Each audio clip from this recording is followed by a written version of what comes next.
Eu sou Léo Gonzaga, ator, cineasta e também estou na TV Relacionamento.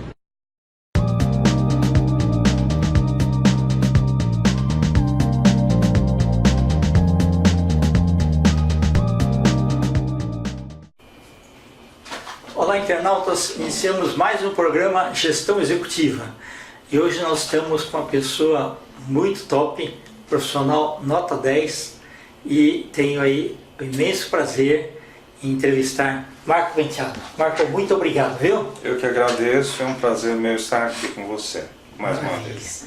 Você é uma daquelas pessoas que a gente sonha um dia encontrar e graças a Deus eu acabei encontrando.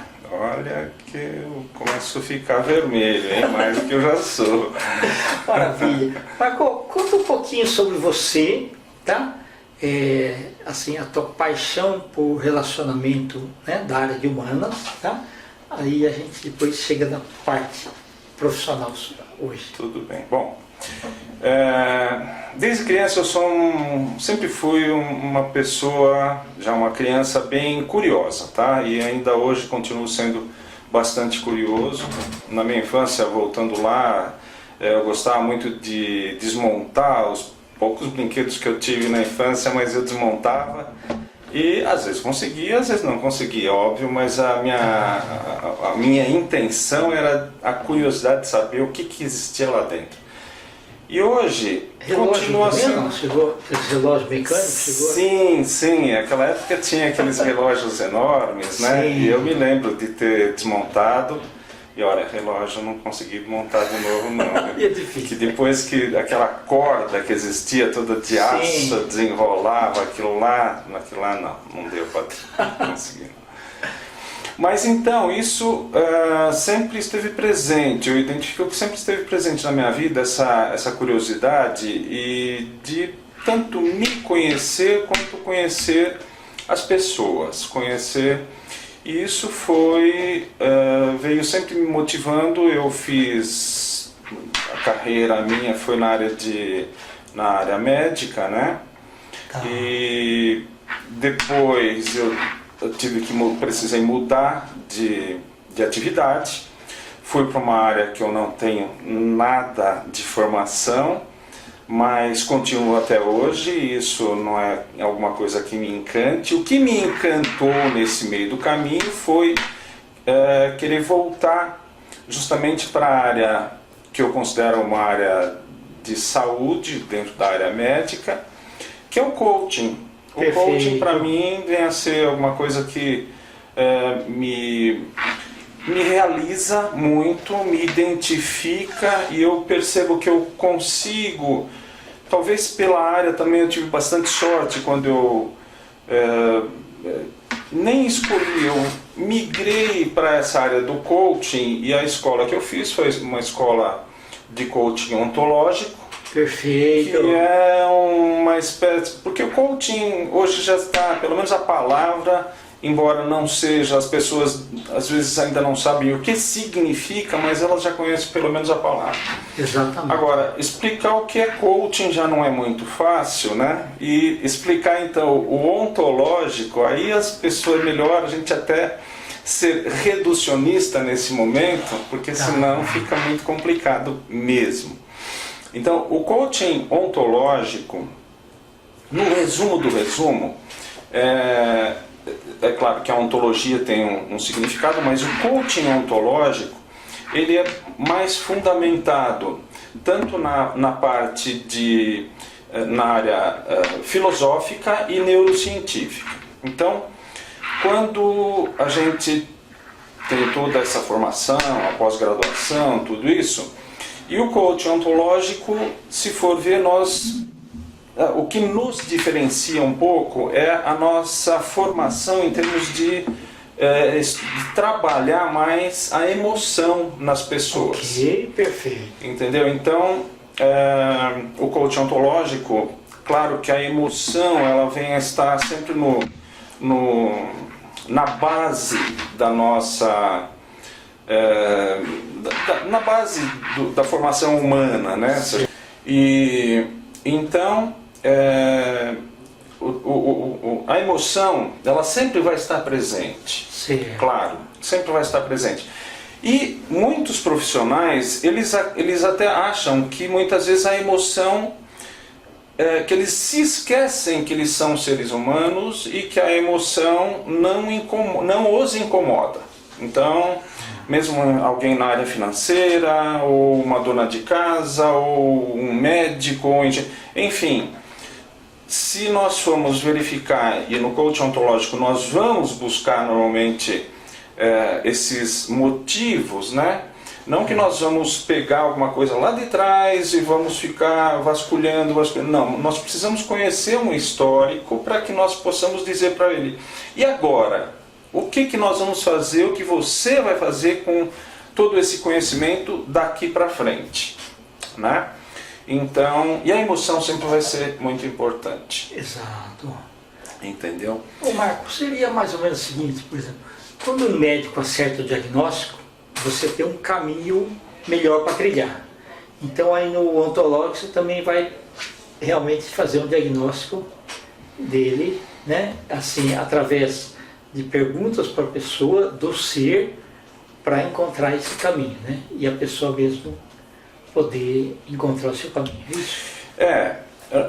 Nós evitamos essa palavra do diagnóstico, tá, né? Porque o diagnóstico não é o nosso objetivo, diagnosticar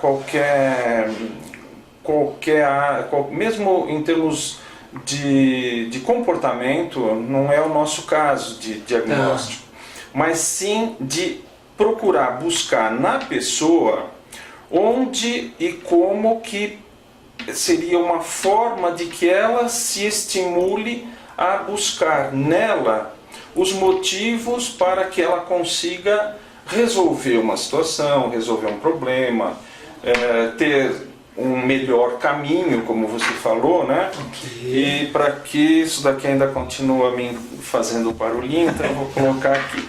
Tá. Esse livro aqui, até já que você pegou, esse livro aqui eu até quis mostrar, porque o Timothy Gallwey é assim, pessoa que começou a desenvolver o coaching nesses modos que ele tem, que acontece hoje, né? Ele era um treinador de tênis. E hoje é claro que o coaching já se diversificou, já tem várias formas, tudo isso, mas ele então foi que deu essa origem. E justamente é interessante a gente falar nisso, porque ele, como treinador de tênis, ele não gostava de ensinar tênis, dar um treinamento de tênis, dizendo: olha, você pega a bolinha, bate a bolinha, vira o corpo. Não, ele pedia para o aluno ficar observando um jogo de tênis. E isso daí, essa programação visual já se transformava numa programação de movimentos que esse aluno já precisaria fazer. Daí, então, ele percebeu que ao invés de ficar ensinando, era melhor provocar esse aluno para que ele desenvolvesse, primeiro pela forma visual, pela observação, que ele desenvolvesse essa capacidade de atuar, de jogar o tênis, né? Perfeito. E hoje, a forma que eu gosto mais de trabalhar em termos do coaching é sempre bater um papo com a pessoa, porque é conversando com a pessoa que nós vamos observar a forma dela de pensar, o que às vezes existe uma repetição de alguma situação ou de alguma palavra, que essa palavra às vezes tem um significado muito importante para a pessoa. E aí a gente já vai buscando, né, entre aspas, cutucar para que essa pessoa se abra, converse, fale com a gente, porque muitas vezes existe um bloqueio, é difícil, né? Nem sempre é difícil, nem sempre é fácil. E então essa forma de sempre cutucar, de ir buscar, de fazer uma pergunta, que às vezes é uma pergunta boba, aquelas perguntinhas de criança mesmo, né? Mas por que isso? O que vem a ser tal coisa para você? Como, em que situação? E aí que a gente consegue muitas vezes abrir essa carapaça da pessoa para que ela se permita buscar lá dentro, porque mesmo assim não é fácil, não. A pessoa muitas vezes ela diz que ela quer fazer coaching porque ela tem um problema, porque isso, porque aquilo, mas ela está ainda bloqueada, fechada. E às vezes abrir esse jogo não é tão fácil assim, não. É verdade. Cada um de nós é uma fronteira interior, né? Pois é, não é fácil, não. Então, e o coaching hoje, pelo que eu tenho, pela minha experiência, né, de atendimento, atendi já muitos grupos e individuais, e hoje eu tenho uma coisa que eu não queria fazer, que era o coaching à distância, né? E é interessante que a gente muitas vezes não... Você gostava mais do olho no olho, né? Ainda continuo gostando disso, mas, por exemplo, hoje me permite atender cliente nos Estados Unidos, cliente em outros estados aqui do Brasil, né? Em outras cidades, e mesmo em São Paulo permite que eu atenda alguém que mora na Zona Leste, eu moro na Zona Sul, e que a pessoa, se a gente fosse precisar se deslocar para um ponto comum, eu teria que me deslocar pelo menos 2 horas, né, no horário da noite, normalmente, que é a hora do rush em São Paulo. E essa pessoa a mesma coisa. Então, inevitavelmente, a gente teria que iniciar um atendimento por volta das 9 horas da noite, o que já está num horário bastante cansado, né? Então, é um detalhe interessante que eu tenho atendido pela internet e com um rendimento, com um aproveitamento muito interessante, muito bom, né? E as pessoas têm gostado bastante também dessa forma. Né? Isso tem viabilizado alguma coisa que não seria viável para uma cidade como São Paulo. Ok. Ô Marco, hoje você vê assim, muito pessoal de formação de líder coach, né? Coach para executivos, né? Essas coisas assim e tal. Por que pouca gente fala do coaching ontológico? Ele tem uma complexidade maior? Sim, primeiro que ele é bem menos conhecido, né? O que mais chama a atenção das pessoas é no ambiente profissional, no ambiente corporativo, e é uma forma também onde aparece os problemas, eles emergem mais nessas áreas, porque alguém que não esteja envolvido numa corporação, numa grande corporação, às vezes ele vai lidando com os problemas e isso daí não interfere tanto porque a vida dele é um pouco menos atribulada do que seria nas grandes corporações. Nas grandes corporações também, aliás, não precisa ser grande corporação, né? Numa corporação é interessante que a forma da competição hoje tem sido um dos fatores que mais incomodam as pessoas, que mais afloram problemas, por exemplo, com os problemas de estresse, problemas emocionais, problemas de esgotamento, muitas vezes, né? Hoje tem a síndrome de burnout, né? Sim. Que inclusive já tem nome até, né? Para isso aí que antes se chamava um cansaço, uma forma assim, hoje tem. Enfim, mas nas corporações eu vejo que, independente de alguém que esteja ou numa corporação ou não esteja numa corporação, esses problemas de ansiedade hoje tem sido uma forma muito comum das pessoas demonstrarem, de chegarem àquele ponto que elas dizem: eu não consigo, eu preciso de ajuda, né? Sim. E é muito interessante quando a pessoa quer essa ajuda mesmo e que ela quer se ajudar.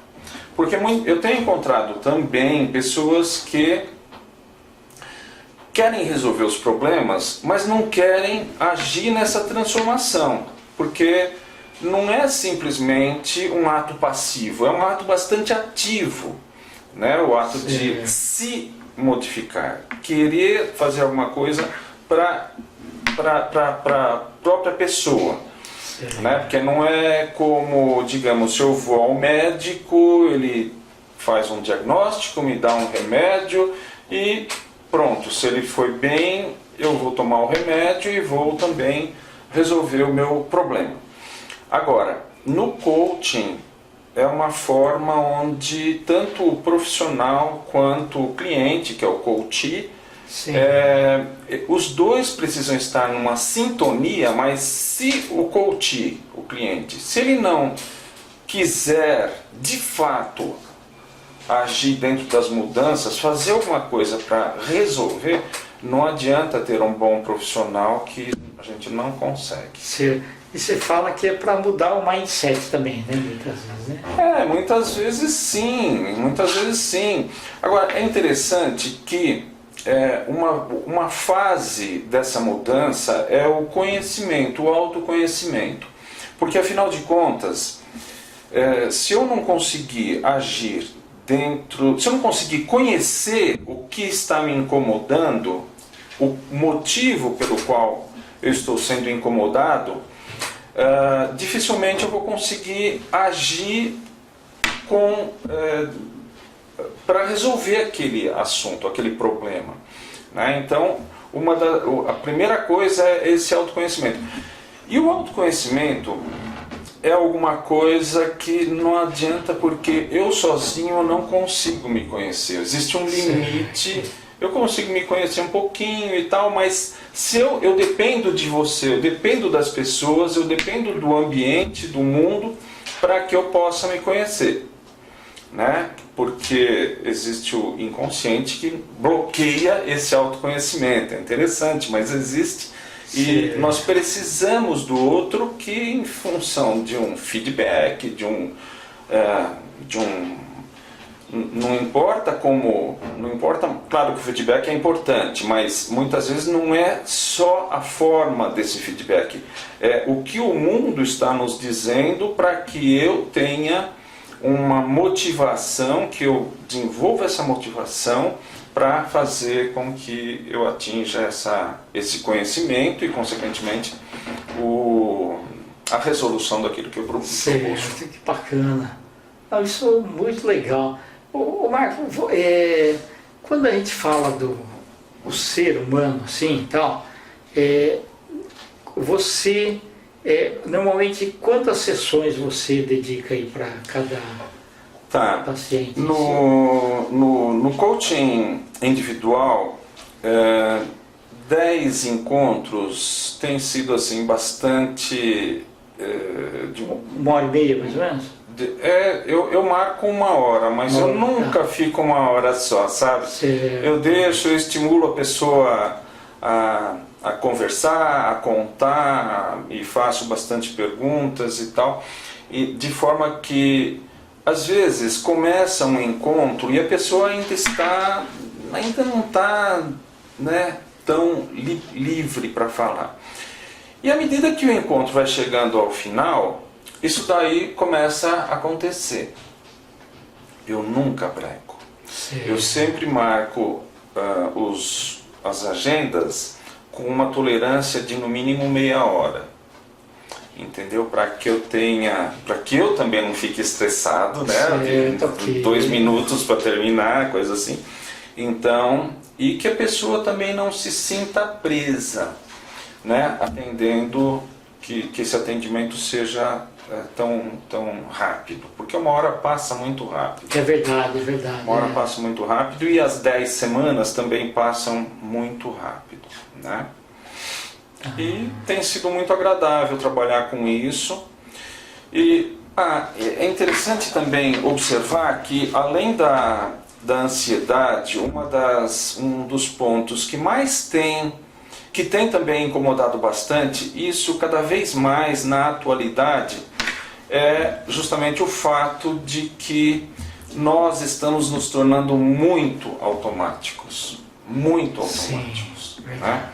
E então, à medida que nós vamos fazendo as coisas de uma forma automática, nós não percebemos mais o ambiente. Nós enxergamos, nós escutamos e tal, mas para que aquilo se torne importante para nós, nós precisamos, no mínimo, estar percebendo aquilo. Que a percepção, eu posso perceber esse livro, olhar esse livro e nem não me interessa. Então, para que ele me interesse, eu preciso estar interessado, verificar o que é e tal, né? Aí, a partir desse primeiro contato, que seria a percepção, eu vou desenvolver, vou ter um mecanismo que me fala, eu já vi isso aqui antes, ou já vi aquela pessoa antes, ou já tive essa situação antes ou não, e à medida que isso vai acontecendo, se é um fato novo, eu vou organizando para que eu vá conhecer aquilo lá. Então, se eu não perceber, nada disso acontece. E eu me torno realmente automático porque eu não penso. Eu não penso. E o fato de nós não pensarmos hoje, a gente acha que a gente está sempre pensando, e é uma grande ilusão. Pouco tempo do nosso dia nós pensamos hoje. Mesmo quem trabalha numa empresa e acha que não, porque lá eu trabalho, eu penso o dia inteiro, tem que ficar pensando o dia inteiro, tem que ficar pensando para entrar com dados no computador. Isso, exato. Que é o que mais acontece.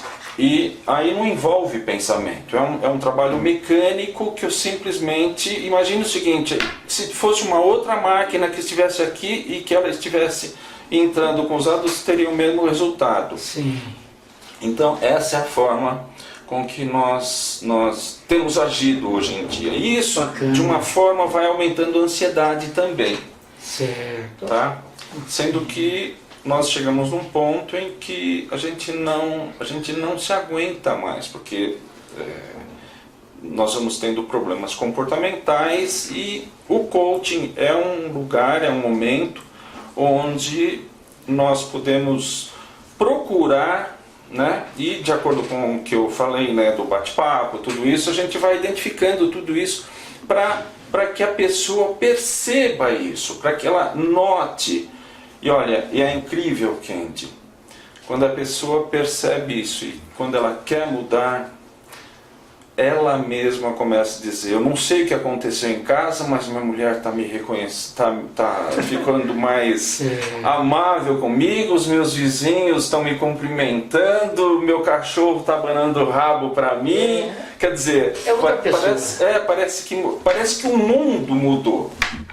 Né? É uma coisa muito interessante. E é muito gratificante para a gente também, né? Sim, perfeito. Ô Marco, então o propósito da sua vinda aqui, né? Eu queria que você falasse um pouquinho dos nossos internautas que ainda tem alguma dúvida sobre o coaching ontológico e também os seus contatos quando alguém precisar de você. Tá bom, olha, meu contato meu e-mail é marcopenteado@me.com. Meu telefone e o WhatsApp é o São Paulo 11 99 271 1308. E eu quero divulgar de fato que o coaching ontológico é bastante diferente da forma do coaching, de várias outras atividades de coaching que a gente conhece hoje em dia. Sim.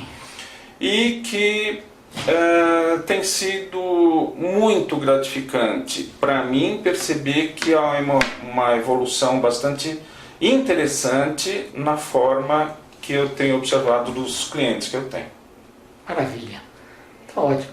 Marco, espero que você volte outras vezes, tá? Uma alegria muito grande aí te rever sempre. Agradeço, eu que agradeço. Perfeito. Então, nós, os agradecimentos a esse grande profissional Marco Penteado, nós finalizamos mais um Gestão Executiva. Um grande abraço e até a próxima.